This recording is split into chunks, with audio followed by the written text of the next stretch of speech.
Hi there, my name is Lance Blanchard, and I'm a musician, engineer, and AI researcher at the MIT Media Lab. My research focuses on the development of new musical interfaces that can embed generative AI, and I have worked with multiple artists to create systems that can help them expand their creative processes when composing music and during live performances.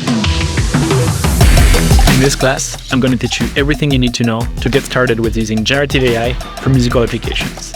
We'll start by covering the core machine learning concepts you need to know, and we'll move on to study how music and audio are represented in AI models. Through multiple hands-on sessions, we'll take an in-depth look at the most recent state-of-the-art deep learning architectures that are used in musical applications, such as transformer models and diffusion models. We'll cover advanced topics, such as how to condition models and how to optimize them to run in real time.